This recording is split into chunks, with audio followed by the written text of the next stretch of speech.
Hello, epic viewers from around the multiverse. Prepare to indulge in experiencing sheer bliss, because today another Rhythm Captain Stellar unboxing video is about to be brought to fruition. What items will I be unboxing? What items will I be opening? Without further delay, without further procrastination, allow me to elicit the box. What items are encompassed inside this bulky, hefty, tantrum, nifty box? Let's find out. I'm going to demystify that answer to that inquiry right here, right now. So bear with me. It will only take me billions of picoseconds to extract the items from the box and subsequently flaunt them in front of the camera for you to feast your glorious eyes on. Here we go. The unboxing process is about to commence. The unboxing process is officially underway. This is the third part of my unboxing of the Humongous Lord of the Rings action figure lot. If you've seen my previous videos, and you know that I have unboxed figurines within this lot. However, I never finished unboxing all the figurines. I procured these figurines via eBay. I just succumbed to paying premium price in order to procure the figurines within the lot. I purchased them for under $4 each. I recollect paying over $100 for the lot. As the totality, this lot is just amazing. The figurines are in near mint and pristine condition. They're practically unscathed. We have Arwen. We have her father, Lord Elrond. These figurines are obscured by newspaper and bubble wrap. We have a Moria Orc, who's adorned with armor. We have a King of Middle Earth. Does his name begin with an E? Is it Elendil? Who knows? I need to find a spot to place these figurines. My room is overcluttered. It's oversaturated with hunks of plastic. They're taking over every facet of my life. Okay. So just to clarify, I've unboxed 4 figurines thus far. Let me elucidate the contents of the lot. We have Gollum. We have Frodo Baggins and Lady Galadriel.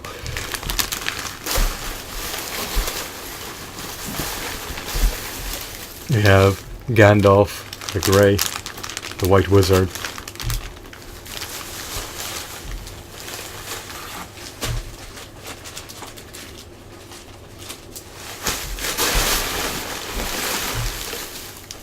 We have Commander Lurtz, the Uruk-hai Commander. I'm not sure if that was pronounced correctly, that's why I repeated it. I don't need to reiterate myself. If I make a blunder, it's not the end of the world. Most people likely can't pronounce it correctly off the top of their head without reading the name or without hearing how it sounds. I believe his name is pronounced Lurtz. I'll end it at that. Next we have Gandalf the White, the more refined version of Gandalf, to say the least. We have a boat. Looks like a canoe.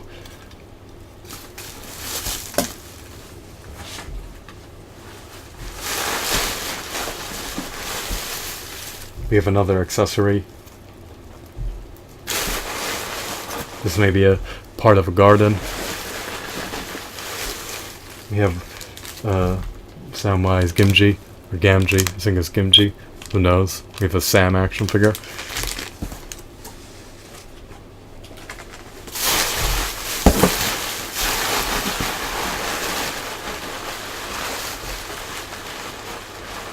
These figurines appease me in every facet. I love their deco, I love their aesthetics, I love their hues, I love their sculpts, I love their shadings, I love their textures. These are high quality figurines. If I didn't deem them to be high quality figurines, I would have desisted from purchasing them. We have 2 more hobbits. Perhaps these figurines are of Sam and Frodo. Or maybe one is Pippin, or Merry, who knows. Can I distinguish them apart? Not really. I don't have keen senses. I can't recollect the differences between Merry and Pippin. That seems to be everything. I need to do a thorough search of everything in the bag and root through it just to ensure that I'm not discarding any figurines, but... Okay, we have one more accessory. I just need to ensure that I'm not throwing out any valuable figurines or any valuable hunks of plastic. I'll salvage the bubble wrap and these plastic bags. The newspaper can be discarded. I'll utilize the bubble wrap for a future move. There's a ton of bubble wrap in here. I have a hunch that I left something in the box, but I'll triple check another time. Not now. Let's open some of these bags.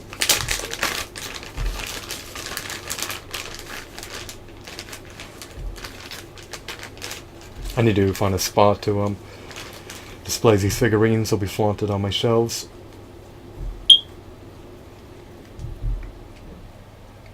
He's not marked with scratches or scuffs. His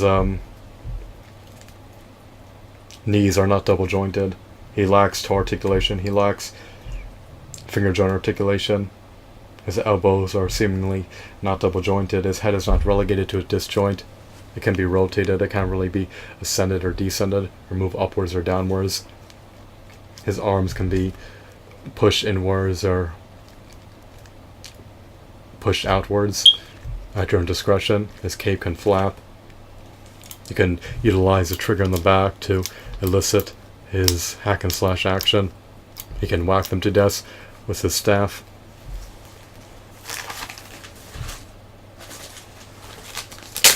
Here's Lady Galadriel, shoeless as always.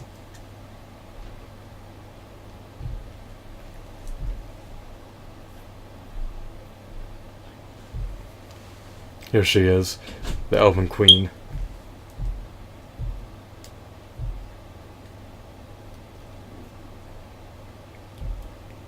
You can flap her hair at your own discretion. I love her elegance. I love her exquisite design. I love her sculpt. She's slacking articulation-wise, or lacking ample points of articulation. Nonetheless, she still has some articulation. She has knee joints. She lacks ankle pivots. She lacks a diaphragm joint. She still has tremendous merit, despite her salient flaws. This is probably my favorite version, or my favorite variant of Arwen. She's likely part of the Lord of the Rings, the Fellowship of the Ring action figure line. She's a stupendous figurine. She looks feminine. She emulates Arwen's appearance in the movie. These figurines are either part of the Lord of the Rings The Return of the King action figure line, the Lord of the Rings The Two Towers action figure line, or the Lord of the Rings The Fellowship of the Ring action figure line. Most are probably part of the Lord of the Rings The Fellowship of the Ring action figure line.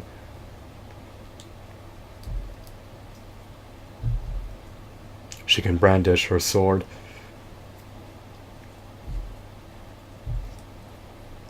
She's missing her sheath. I don't know if she originally came with it or not, who knows.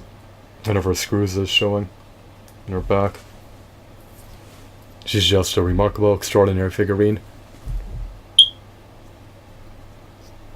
I would love to take a gander at her every day.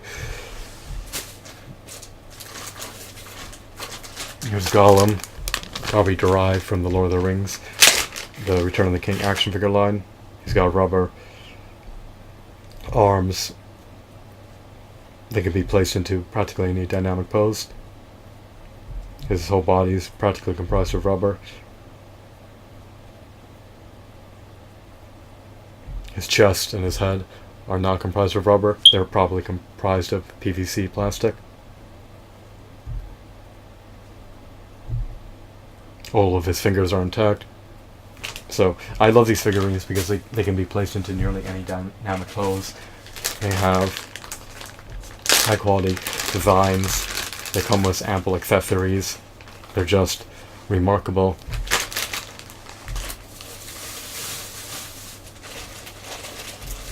I really can't complain.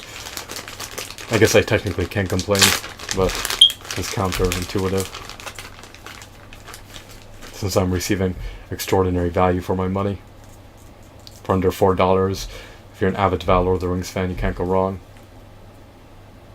I'm buoyant, I'm jubilant, I'm content, I'm gratified. I'm unequivocally happy. You may not be, but I am. Look at what I purchased.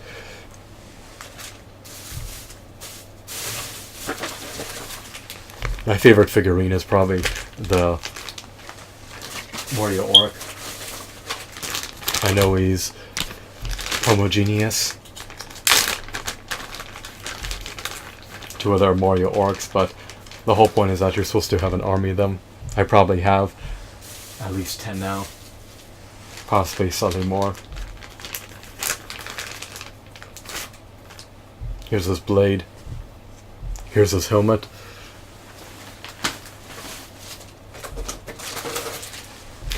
Here's the king of the first stage. King of Middle-earth. The King Elendil, who knows. I love his robe. I love his armor. I love his helmet. He doesn't really have any spikes protruding out of his forearm guards or out of any of his armor.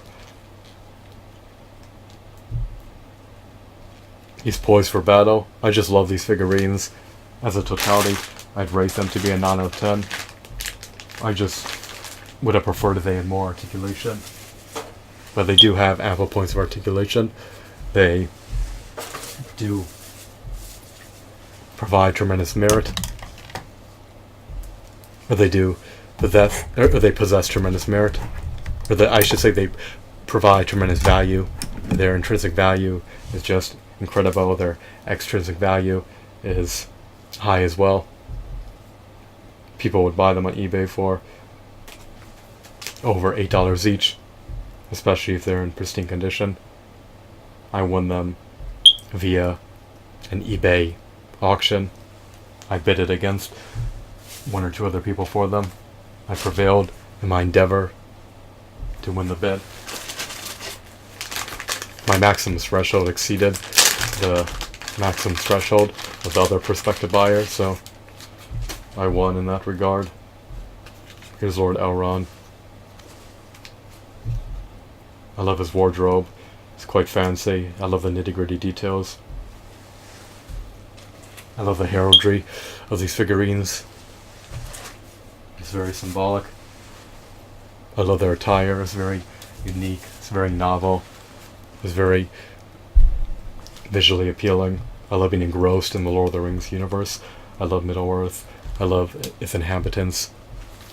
The sadistic, notorious, malicious, coercive, cunning, conniving, diabolical, menacing villains are just epic as well. I mean, look at this Mario Orc. Look at it. Look at his details. These figures have the appearance of their movie counterparts. They stand roughly 6 inches tall. The hobbits are obviously a bit shorter, you can unequivocally tell, but I just really can't complain in this regard. I'm definitely content. In retrospect, I would have purchased more of them if I could have obtained them for under $4 each. They retailed for $7 or $8 plus tax, so it was just a miracle to be able to stumble upon them for under $4 each in near pristine condition. So I hope that you found this video to be enthralling and insightful. Have a wonderful, marvelous day. Goodbye.